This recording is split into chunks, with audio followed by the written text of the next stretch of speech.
Good afternoon. For sale is a 1998 BMW M3 black coupe, not a convertible. You can see it has the what I call the desirable wheels. There's another set that are acceptable, but it's hard to find one with these wheels on it.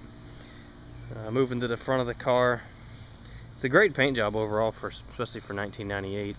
If you look at the leading edge of the hood here, I don't know if you can see it, there's rock chips and dings and whatnot, but they're very hard to see. The headlights are aftermarket. They are extremely bright. I don't know much about headlights. They are not some kind of crazy color. They are just really bright headlights. The previous owner replaced the corners with the clear corners. Moving over to the driver's side here, the only real flaw that I am aware of in the paint, not really the paint but in the body, is a door ding on the driver's side. Let's see if you can kind of see it there. I don't know, it's hard to see, but that's it right there. On the driver's side, you can tell the windows are tinted. The car comes with 5 wheels, obviously one of them being a spare, but all 5. The spare is a full-sized front wheel with a tire on it. The front wheels are not as wide as the back. Going in the car here, you can see the door panels are fine. It is the dove gray interior with the Vader seats. The Vader seats are the upgraded sporty seats that you want. Portions of the seat have been replaced and are brand new. Other portions have not been replaced and have seen some wear. There's a crack right here. Floor mats not looking so good. I probably should vacuum. Maybe not.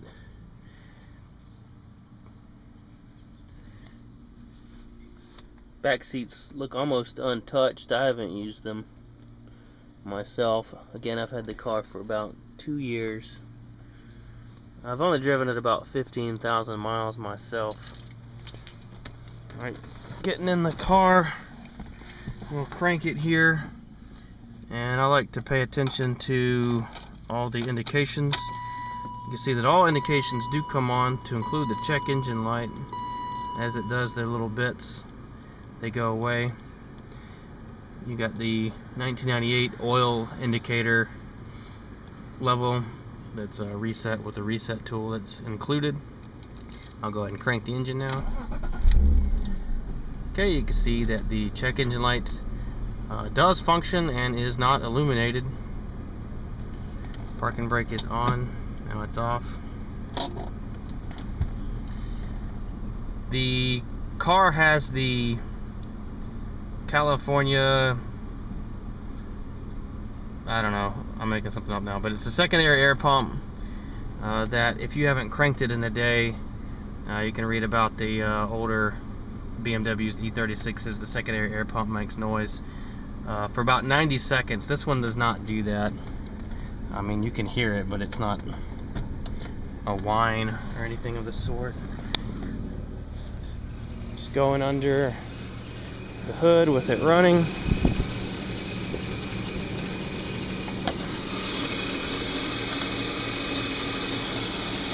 Pretty clean engine, aftermarket cold air intake put on there. It's really just a filter that's installed by the previous owner. It is the 3.2 liter BMW M3 motor. Doesn't leak anything, no drops at all, nothing leaking anywhere. It makes good power, it runs great. I don't hear any kind of pre-detonation while driving it under load or anything of the sort.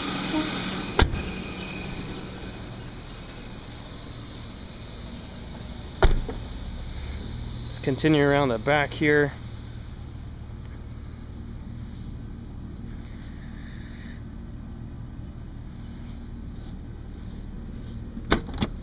the gas assist, the shocks here on the trunk could be replaced. The trunk feels very heavy when you pick it up. That is included. That is a car cover inside of a little carry-in case. And there's some replacement moldings also. I never got to the moldings around the windows. Do not leak, but they look a little worn out. Just going over to the passenger side of the car.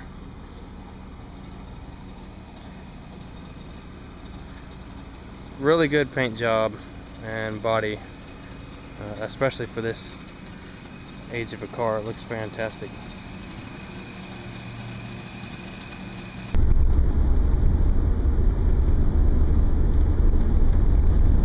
Okay, here we are test driving the 1998 BMW M3 Coupe, not convertible. The car has 144,500 some odd miles on it. I do not drive the car every day, however I drive it around a couple of times a week. I love the car. I'm selling it because I believe that I should be commuting in more of a beater car. I've always had beater cars for commuting, and this car, I believe, is too nice to be commuting in, and it's just kind of in the way of my house. The car is mostly stock. It has Coney adjustable yellows on it, so it has been lowered, and it handles insanely well. The other modification done by a previous owner was a cold air intake, so there's a K&N, not conical, but there's a K&N filter that goes into the intake there. So mostly stock. The car comes with a car cover. It's almost brand new. The car has been garaged most of the time, but whenever outside, when possible, it has been under the car cover. As you can see, it handles extremely well. It was a pretty tight turn. Also, what comes with the car is 2 Peak Research code readers. So the first code reader is the check engine light code reader. So if you do get a check engine light, the check engine light is not illuminated at the moment. However, if you get a check engine light illuminated, you plug the code reader in under the hood, turn the key on, and it very quickly tells you what's wrong. I did use it to determine that my mass airflow meter was burned up, and I was able to replace that pretty quickly. The other code reader is an airbag reset tool. It tells you the different codes that the different airbags could throw, and it tells you which airbag you need to maybe replace or check the connectivity on. And so I use that tool also to successfully get rid of an airbag light that I had. Things wrong with the car: the driver's side window one touch up feature does not work. So what that means is you can make the window go up all the way up and all the way down, just as you would in any other car with the electric switch. However, the one touch up is where you hit the button one time and the window traverses all the way to the top, fully closed, except for it does not do that on the driver's side. It is because of the anti-pinch technology. Basically, there's a little bit of friction in there, and the window feels as though it's pinching you. So it will not allow you to use the one touch-up feature. Other thing that's wrong: passenger side chair, the tilt where you tilt the chair back does not work. So the chair is fixed in its position as far as tilting it goes. Things that are commonly wrong with this car that are not wrong with this particular instance of it is the onboard computer does work. I've replaced it with an 11-button OBC that works just fine. kind of the onboard computer that you want to try to... Oh, that was a bunny. Oh no. The computer that you want to get is the 18-button onboard computer because it helps you determine your miles per gallon, and it has an additional trip meter on it, I believe. But this is the 11-button OBC. There's a simpler one. Commonly the pixels blow out on them, and that is not the case on this one. It works just fine. The air conditioner works also. It works fantastically. Nice cold air in here right now. One thing to note, if you're going to test drive a car like this, if you're going to test out the AC, make sure that you pay attention to this vent. You can have the AC on, but if you have the vent set to the little red dots, you know, heat, then you're not getting any cold air out of that vent, and it may lead you to believe that the AC is not working. So if you have the AC on, make sure that vent is set to on. That's how that is designed. It's kind of a weird design in my opinion. It has standard tape deck from 1998. So standard radio is a tape deck with a I believe it's a 6-disc CD changer in the back. We'll demonstrate the brakes here. The brakes work great.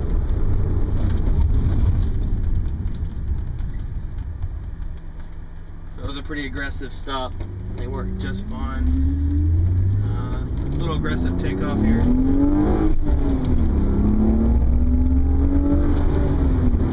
The engine works fantastic.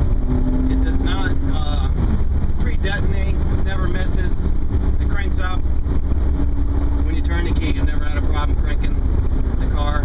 It does have a newer battery in it. I've got the receipt taped to the battery, so there's plenty of warranty left on the battery.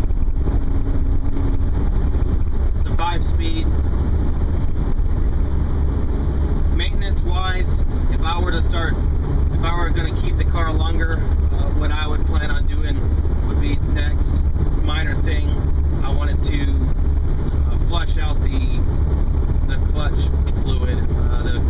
It's a hydraulic clutch. It's on the same reservoir as the brake fluid, and the clutch the gears change, no problems, no noises or anything of the sort. Just sometimes going into first, if you don't have the pedal to the floor, you'll feel some resistance, and then you'll try it again, and it works just fine. Again, it always goes into gear. Just I believe that clutch fluid, because it's hydraulic clutch, needs to be changed out.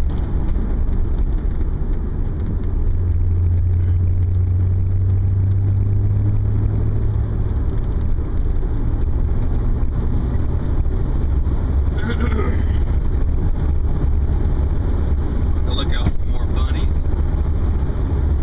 Smell a skunk. Just on the back roads of Tennessee here. Pretty nice day. It is 90 degrees outside. The tires are gripping fantastically.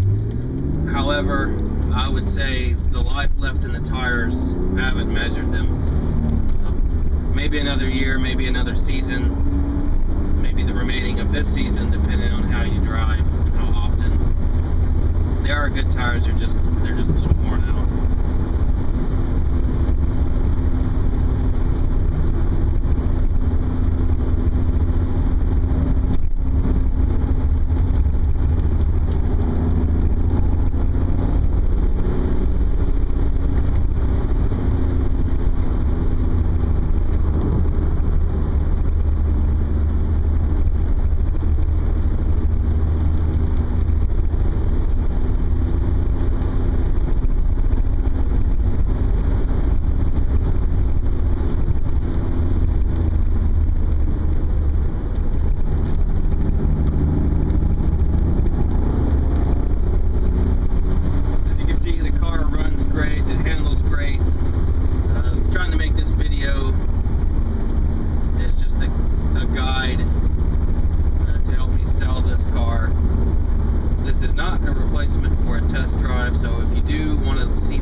gives you a series of messages. So I spoke earlier about the peak research tool that's included.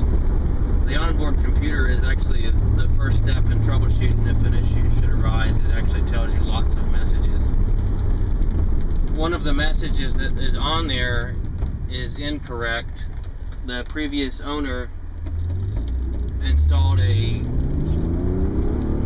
an aftermarket headlight system. So the headlights are very bright. However, there's something with the resistances, impedance, I don't know, that gives you a low beam failure message on the OBZ when you turn the headlights on. That message is erroneous. You can exit the vehicle and determine that the headlights are on